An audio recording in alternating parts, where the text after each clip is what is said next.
बिस्मिल्लाहिर्रहमानिर्रहीम। आज़ाद जम्मू व कश्मीर टेलीविज़न के प्रोग्राम कश्मीर टुडे के साथ मैं हूँ सैयद आरिफ बहार। नाज़रीन, कश्मीर की तहरीक जहाँ एक तवील अरसे से चल रही है, वहीं इस तहरीक की मुख्तलिफ डायमेंशंस भी हैं।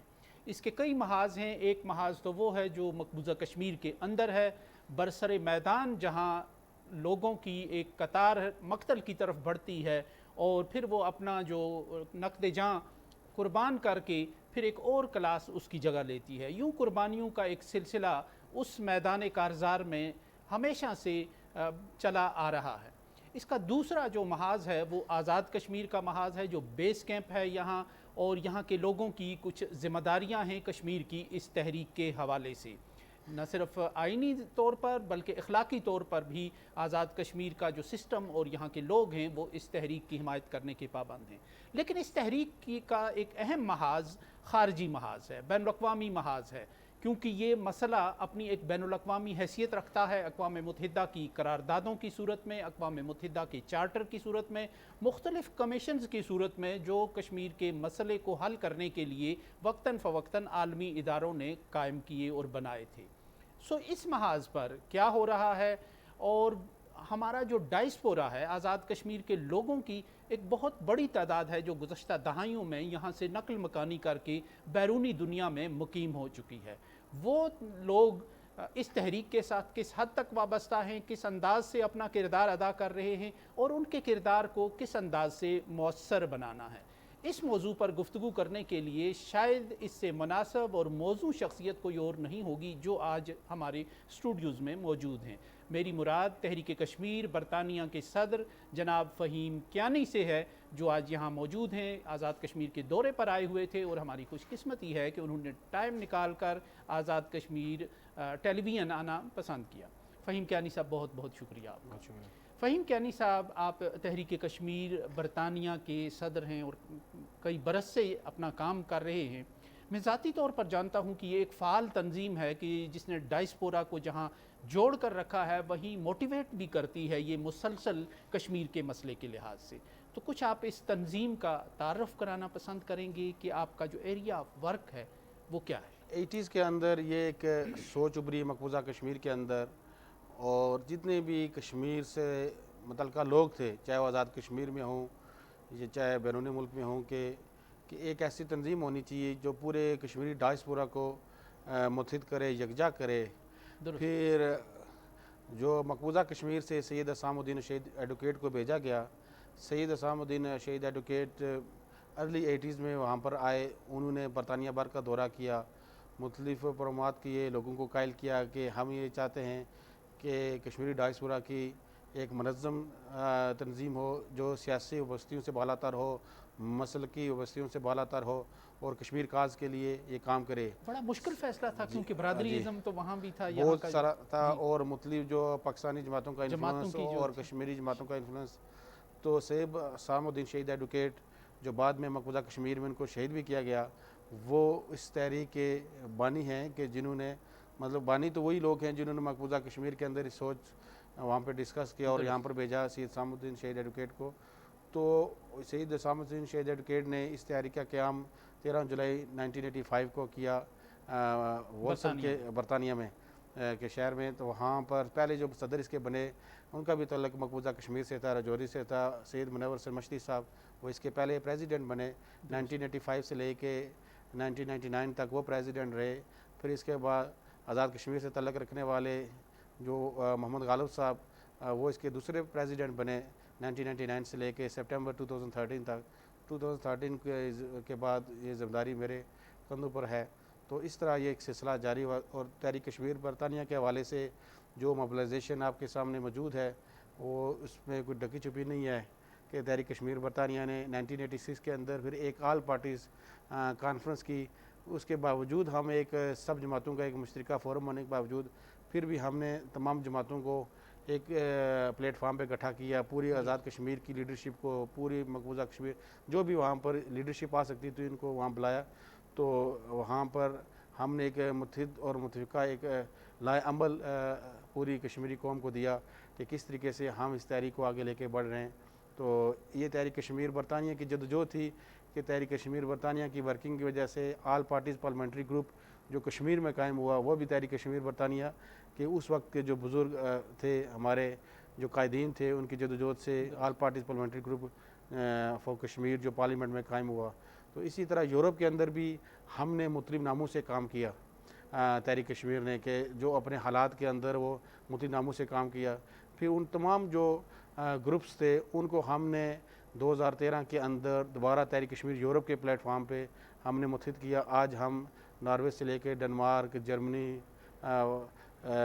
स्पेन, इटली, जो भी यूरोपियन ममालिक मौजूद हैं, पुर्तगाल, अता के बोस्निया के अंदर जो काम है आपका वो कश्मीर के मसले की प्रोजेक्शन और बुनियादी नुक्ता जो है कि कश्मीरियों को उनका पैदाइशी और जायज़ हक़ और मिलना चाहिए अक़वाम मुत्तहिदा के करारदादों के मुताबिक। काम है कि वहाँ जो डायस्पोरा है, जो सियासी जमातें हैं यहाँ की, अक्सर गिला रहता है वहाँ के लोगों को भी कि उनकी शाखें उसी तरह कायम हुई हैं, फिर जो बरादरीज़म है यहाँ उसी तरह वहाँ प्रिवेल कर रहा है।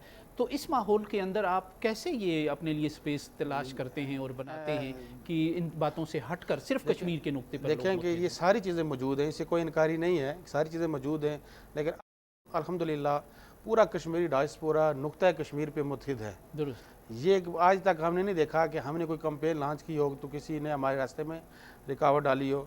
इसके ऊपर एक जो हम समझते हैं कि मैं खराज तहसीन पेश करता हूँ कश्मीरी पाकिस्तानी डायस्पोरा पे कि कश्मीर के नुक्ते के ऊपर एक कंसेंसस कायम है।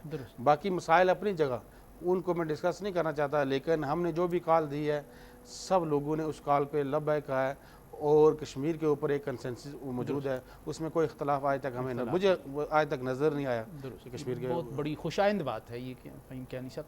अच्छा, 5 अगस्त 2019 के बाद जिन बैरूनी दुनिया में जो मुजाहरे हुए, बरतानिया उनमें सरफ़हरिस्त था, लंदन में हुए, आप लोग बड़े एक्टिव नज़र आए, हम सोशल मीडिया पे देखते थे कि काफ़िले आ रहे हैं बरतानिया के मुख्तलिफ़ शहरों से पुरजोश होकर। क्या हुआ कि वो जोश व जज्बा कुछ कम हो गया, और क्या इसमें भारत का भी कोई दबाव शामिल था या कोई मसलहत शामिल थी या ब्रिटिश गवर्नमेंट का कोई दबाव था कि अब वो टेम्पो बरकरार नहीं रहा? देखें कि भारत ने हर वक्त अपने इकनॉमिकल मसल इस्तेमाल किए हैं बरतानिया को प्रेशराइज़ करने के लिए, दुनिया भर के ममालिक को प्रेशराइज़ करने के लिए कि कश्मीर की आवाज़ दब जाए। भारत ने वो हर मौजू के ऊपर, जब 5 अगस्त 2019 हुआ, 15 अगस्त का मुजाहरा हुआ, फिर 3 सितंबर, 27 अक्टूबर, तो उसके ऊपर वो इंडिया मीडिया ने उसको नेगेटिव प्रोजेक्शन दी कि सवात खाने के ऊपर अटैक हो गया, उसके ऊपर बहुत से स्टेटमेंट्स भी आ गए, वो सारी चीज़ें मौजूद हैं, लेकिन फिर भी ये तहरीक रुकी नहीं है। लेकिन उसका जो अभी थोड़ी सी अगर मोमेंटम कम हुआ है तो उसका यह है कि जो बेस कैंप और पाकिस्तान के अंदर जो यहाँ पर हम अदम इस्तेकाम सियासी तौर पर या बाकी चीज़ों पे अगर मीडिया की जो अटेंशन फोकस कम हो जाता है तो जब डिबेट तो उसका इम्पैक्ट डायस्पोरा में पड़ता है, इससे कोई इनकारी नहीं है। क्यों, हम वेरी वेल कनेक्टेड है डायस्पोरा आज़ाद कश्मीर की और पाकिस्तान की सिचुएशन रूट्स के साथ। तो अगर यहाँ पर कश्मीर को डिबेट नहीं किया जाएगा तो उसका असर वहाँ पर ज़रूर होगा। तो इससे जो असर भी जो कमी हुई है वो यहाँ की जो मौजूदा सूरत हाल की वजह से या मीडिया के अंदर कश्मीर हमें मतलब उस तरीके से नज़र नहीं आ रहा जब 5 अगस्त 2019 के बाद था। लेकिन इसके बावजूद आज पिछले 5 अगस्त को हमने बड़ी एहतजाजी मुजाहरे किए, रैलियाँ की। अभी भी आप देखेंगे 5 अगस्त को लंदन से लेके इटली तक पूरे यूरोप के अंदर शहरों में एक बड़े प्रोग्रामात होंगे। तो उस तरीके से भी मोमेंटम उस लेवल का नहीं है, क्योंकि 5 अगस्त के बाद कोई हमने 200 प्लस एहतजाजी मुजाहरे किए उन शहरों के अंदर भी, यानी बड़े जो फेमस शहर हैं उनको छोड़ के उन शहरों के अंदर भी हमने, जिनका आज तक लोगों ने कम नाम सुना होगा, वहाँ 200, 400 अफराद इकट्ठे हुए और वहाँ पर उन्होंने कश्मीर के हवाले से रैलियाँ निकाली, मार्चेस किए, मुजाहरे किए, वहाँ पर कॉन्फ्रेंस की। तो लेकिन कमी ज़रूर आई है, लेकिन इस इंशाल्लाह जज्बा मांद नहीं पड़ा है, लोग जज्बा मांद नहीं पड़ा। अच्छा कैन साहब, एक बरतानिया जो है, चूँकि हमारे लोगों की बहुत बड़ी तादाद वहाँ हमेशा से मौजूद रही है, एक हब रहा है कश्मीर के हवाले से, तहरीक कश्मीर के हवाले से, इसके बैनुल-अक़वामी महाज के हवाले से। अब जो एक नई सूरत हाल वहाँ पैदा हुई है ब्रेग्ज़िट की वजह से, और बरतानिया चूँकि निकल गया है यूरोपीय यूनियन के साथ, पहले आपको वहाँ से भी ताकत मिलती थी जो यूरोपीय ममालिक थे, ब्रिटिश पार्लियामेंट की हद तक और बाकी यूरोपियन पार्लियामेंट की हद तक वहाँ आपकी रसाई थी। ये जो नई सूरत हाल है, अब इससे जो एक खला पैदा हुआ है, आप किस तरह इसको दूर कर रहे हैं, किस तरह इस कमी को पूरा कर रहे हैं? देखें कि तहरीक कश्मीर ने इसकी बहुत पहले प्लानिंग शुरू कर दी थी, ब्रेग्जिट से पहले होने से पहले, जब ये चीज़ें डिबेट हो रही थी। अगर हमने कहा अगर ये हो जाता है तो हमारा क्या सिनेरियो होना चाहिए। मैंने 26 जो डेज़ का 26 डेज़ का मैंने बाय रोड ट्रिप किया, और कोई ऐसा यूरोप का शहर नहीं जिसको मैंने विजिट ना किया हो, वहाँ के लोगों को ना मिला हो, वहाँ के लोगों को मुनज़्ज़म ना किया हो। मोहम्मद गालिब साहब जो सदर तहरीक कश्मीर यूरोप है, उनकी सरपरस्ती में ये सारा हमने काम वहाँ पर किया। और आज हम देखते हैं कि हमने लोगों को, जो बरतानिया में जो 80s में सूरत हाल थी कि लोग पॉलिटिक्स से इतने ज़्यादा डिसोसिएट थे, तो हमने कहा कि आप लोकल पार्टीज़ को आप ज्वाइन करें। इसमें स्पेन के अंदर हमारे लोगों ने हमारे इलेक्शन कंटेस्ट किया, कुछ हार गए। इसी तरह हमारे साबिक़ सदर तहरीक कश्मीर इटली जो इस वक्त तनवीर कदर साहब जो इस वक्त ब्रेशिया से काउंसलर बने हैं, तो ये हमारी बड़ी अचीवमेंट है कि हम वहाँ की पॉलिटिक्स, वहाँ की जो मकामी जो जमातें हैं उनको ज्वाइन किया, दाखिल किया। डेनमार्क के अंदर हम बहुत अच्छी पोजीशन के अंदर मौजूद हैं। डेनमार्क में हमारा मेंबर ऑफ पार्लियामेंट है, डैनिश मेंबर ऑफ पार्लियामेंट है, उनका तल्लक पंजाब से है। तो वहाँ पर हमने डैनिश पार्लियामेंट के अंदर भी हमने कॉन्फ्रेंस की, वहाँ पर भी एमपीज़ को इन्वॉल्व किया। तो जर्मनी के अंदर भी हम लोगों को अभी इंगेज कर चुके हैं, और इंशाल्लाह हमारा अगला हदफ है कि जर्मन पार्लियामेंट के अंदर भी एक कॉन्फ्रेंस हो। तो इन ममालिक के अंदर, इसी तरह पोर्चुगाल की पार्लियामेंट में मैंने खुद विज़िट किया। वहाँ की जो ह्यूमन राइट्स कमेटी की जो हेड हैं, जो मेंबर ऑफ पार्लियामेंट थी, वो उनको मैं मिला आज से 4 साल पहले। तो ये इस तरह की हमने नॉर्वे के अंदर, वो यूरोपियन पार्लियामेंट का हिस्सा नहीं है, वहाँ उनके MEPs नहीं है, लेकिन नॉर्वे की इटसेल्फ जो पार्लियामेंट के अंदर हमारे साथ काफ़ी अफराद हमारे साथ। ब्रिटिश पार्लियामेंट का क्या हाल है? वहाँ ब्रिटिश पार्लियामेंट बड़ा में मजबूत हल्का असर होता था। लोग हमें कहते हैं कि नैरेटिव बिल्डिंग में, हमने नैरेटिव बिल्डिंग में शिकस्त दी है इंडिया को, कि देखें कि ठीक है इकनॉमिकल मसले इस्तेमाल करके उसकी हुकूमतों के साथ लिजान है, उसके हुकूमतों के इंटरेस्ट हैं, लेकिन ब्रिटिश पार्लियामेंट में जो ऑफिशियल डिबेट होती है, अभी तक उसको सिर्फ 2 MP मिले हैं जो तहरीक आज़ादी कश्मीर के ख़िलाफ़ बात करते हैं, जो राइट ऑफ सेल्फ डिटर्मिनेशन के खिलाफ बात करते हैं, जो इंसानों के बुनियादी हकूक़ के ख़िलाफ़ बात करते हैं। ये सिर्फ उसके इंडिया के पास अभी इस वक्त सामने सिर्फ 2 MPs हैं। तो उसके मुकाबले में हमारे पास 55 से 60 MPs ऐसे हैं जो हमारे हक़ में बात करते हैं। तो ये एक रेशो आप देख लें कि जो बिलियंस डॉलर अपनी खारजा पॉलिसी के ऊपर लगाने वाले जो मुल्क, उसको हमने नैरेटिव बिल्डिंग में शिकस्त दी है। आप देखें कि आज जो इंडियन एडमिनिस्ट्रेटिव कहने वाले MPs आज इंडियन ऑक्यूपाइड कश्मीर कहना शुरू हो गए हैं। आज आप देखें कि पूरी दुनिया के अंदर कोई ऐसा मुल्क नहीं मिला इंडिया को जो इंडिया की इस मौक़िफ़ को तस्लीम करे, Kashmir is integral part of India. तो नैरेटिव बिल्डिंग में हमने उसको शिकस्त दी है, डिस्पाइट उसके जो ममालिक के इकनॉमिकल इंटरेस्ट मौजूद हैं, तजारती मंडी मौजूद है। कोई भी खुल कर कश्मीर के मसले की मुखालफत नहीं कर सकता। ये हमारी फ़तह है। और ब्रिटिश पार्लियामेंट में हमने रेजोल्यूशंस पास किए ब्रिटिश पार्लियामेंट के अंदर, और MPs ने कंसेंसस के साथ मोदी को एक्सपोज किया। तो मैं समझता हूँ कि ये हमारी एक जो स्वार्थी मौजूदा हालात में जो एक बैनुल-अक़वामी तनाज़ुर है। तो क्या समझते हैं आप कि जब आप जाते हैं कश्मीर की बात कर रहे हैं, जो ब्रिटिश शहरी हैं या ब्रिटिश पार्लियामेंटेरियन हैं, तो क्या आप उनको ये जब बताते हैं कि इंसानी हकूक़ की खिलाफ वर्जी हो रही है, तो क्या रिस्पांस होता है? किस एंगल से वो इसको देखते हैं? क्या वो उसी तरह मजबूरियों का इजहार करते हैं कि जैसे हुकूमतें उनकी कर रही हैं कि इंसानी हकूक़ के मामले पे कोई इतनी सेंसिटिविटी नहीं रही है उनमें? तो क्या रिस्पांस क्या देखेंगे? पहले तो हमारे जितना भी जो हमारे जो सपोर्ट थी वो लेबर पार्टी में थी। अब कंजर्वेटिव पार्टी में बड़ी तादाद में लोग हमारे साथ मिलना शुरू हुए। हमारी अचीवमेंट है। हमने कहा कि जनरल आप जो मजम्मत ना करें बल्कि इसके ऊपर एक्शंस लें, अपनी हुकूमतों को मजबूर करें। फॉरेन अफेयर्स कमेटी की जो ऑफिशियल डिबेट हुई है जिसमें 4 इंडियन एक्सपर्ट मौजूद थे, सपोर्टर, एक पाकिस्तानी था, वो डिबेट सुने, आपको पता चलेगा कि मसला कश्मीर उसमें हावी रहा। उसमें इस रीजन के जनरल सिनेरियो को डिस्कस किया, लेकिन एक बड़ा हिस्सा उसमें मसला कश्मीर को डिस्कस किया कि इसके को रिजॉल्व किए बगैर इस रीजन के अंदर पीस नहीं आ सकता। सईद अली शाह गिलानी हूँ, अशरफ सराई हूँ, उनका नाम लेके उनके और ब्रिटिश मेंबर ऑफ पार्लियामेंट ने, जस फिलिप्स ने पूरी इनकी सईद अली शाह गिलानी को स्ट्रगल को रिकगनाइज़ किया। अशरफ सराई शहीद की कस्टोडियल किलिंग की मजम्मत की, उनकी गिलानी साहब की फोर्स बरियल की मजम्मत की। तो ये एक है कि एक अचीवमेंट है। आप ये देखें कि मैं यहाँ मौजूद हूँ, कि पाकिस्तान ने सबसे बड़ा एजाज़ निशान पाकिस्तान गिलानी साहब को दिया। जो रेजोल्यूशन पास हुआ उसका दूसरा हिस्सा ये था कि उनके नाम यूनिवर्सिटी का, किसी यूनिवर्सिटी को उनके नाम से मंसूब किया जाए, और जिस तरह सिलेबस के अंदर मोहम्मद अली जोर, बाकी जो तहरीक पाकिस्तान के अंदर नवाब लोग हैं उनके बारे में पढ़ाया जाता है, इसी तरह गिलानी साहब की स्ट्रगल को सिलेबस में शामिल किया जाए। रेजोल्यूशन का तो पहला हिस्सा तो मैं हुकूमत पाकिस्तान ने जो इसको अडॉप्ट किया, उसके ऊपर एक्शन लिया। अच्छा, ये एक क्या इस पे आप काम करते हैं कि जब इंतखाबात होते हैं, बरतानिया के अगर इंतखाबात होते हैं पार्लियामेंट के, तो उस मौके पे कोई जो आप हमारा डायस्पोरा है उसको इस्तेमाल करते हैं आप कि लोगों से वादे लें, उनको बताएं कि आपने इस शर्त पे हम वोट देंगे कि आप आके ये काम करेंगे, कश्मीर के हवाले से ये काम करेंगे, तो क्या इसको भी आप इस्तेमाल करते हैं? देखेंगे हमने मतलब हर दौर में एक कश्मीर डिक्लेरेशन बनाते हैं, जितने भी पार्लियामेंट्री उम्मीदवार होते हैं उनसे हम कश्मीर डिक्लेरेशन के ऊपर साइन लेते हैं, और बेशुमार MPs के, यानी कि वो इंसानी हकूक़ की खिलाफ वर्जी, अक़वाम मुत्तहिदा, ये सारी चीज़ें अपनी जगह मौजूद हैं, उनसे हम डिक्लेरेशन लेते हैं आपने ये काम करना है। हमने ये भी डिक्लेरेशन लिया हुआ है उनसे कि कल ये बात आए कि देखें कि वीटो पावर के भी 5 ममालिक हैं, उनको 8 करना चाहते हैं, उसके 4 कैंडिडेट स्ट्रॉन्ग है कि इंडिया है, एक उसमें जापान है, ब्राज़ील है, जर्मनी है, इन चारों में से 3 लेना चाहते हैं। इसमें जो बड़े ममालिक हैं जिनके इकनॉमिकल इंटरेस्ट है, अमेरिका है, वो चाहते हैं कि इंडिया इसमें है, लेकिन इंडिया के ख़िलाफ़ हमने एक बहुत बड़ी चार्जशीट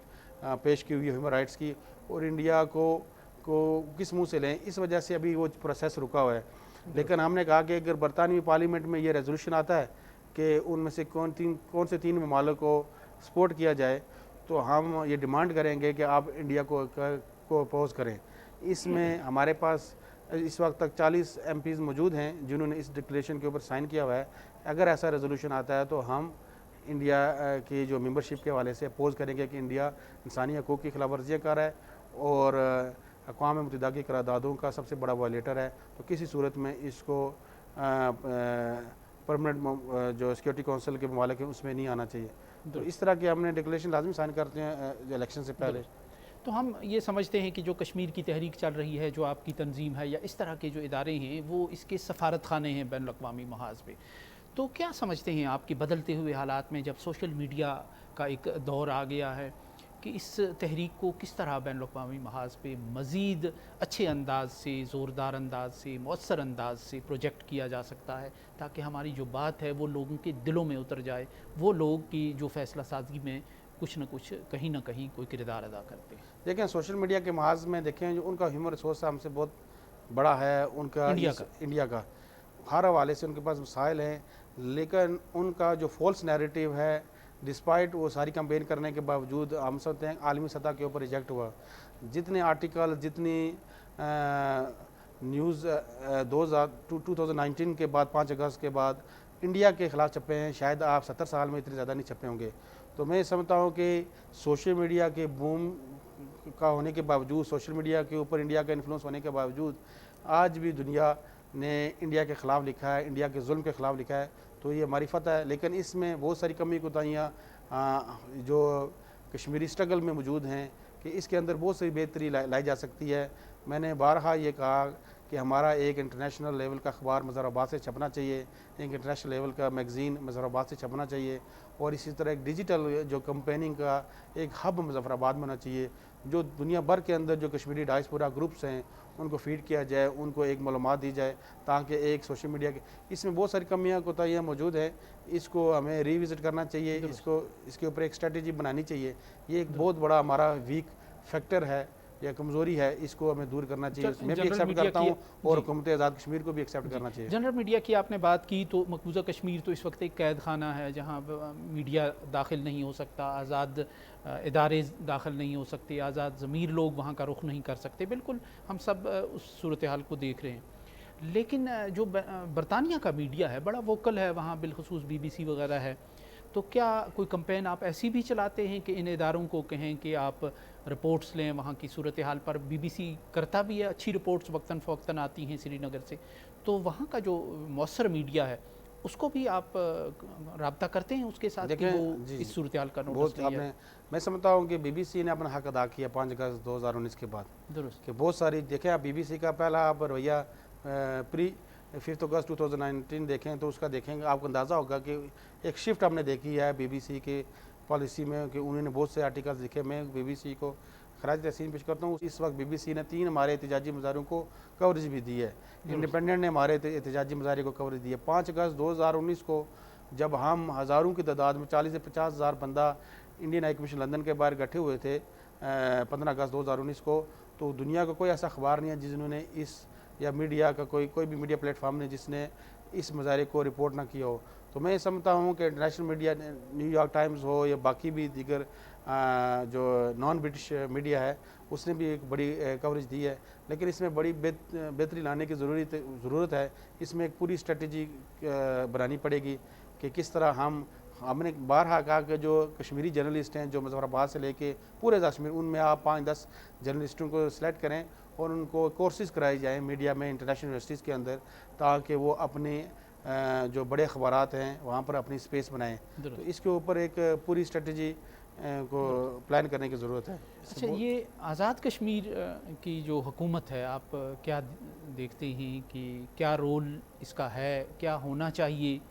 और डायस्पोरा की आज़ाद कश्मीर के साथ दिलचस्पी हमें नज़र नहीं आती। यहाँ के सिस्टम को बेहतर बनाने में हम समझते हैं कि वहाँ का जो डायस्पोरा है वो विज़न भी रखता है, वो वसाइल भी रखता है और वो अच्छे और बुरे की भी तमीज़ रखता है। वो चीज़ यहाँ उनकी जो रूट्स हैं, जो उनकी बुनियादें हैं, यहाँ मुनक्कस अभी तक नहीं हुई। इस बेअतनाई की या इस दूरी की क्या वजह है? देखिए, सबसे बड़ी बात है कि कोऑर्डिनेशन की कमी है।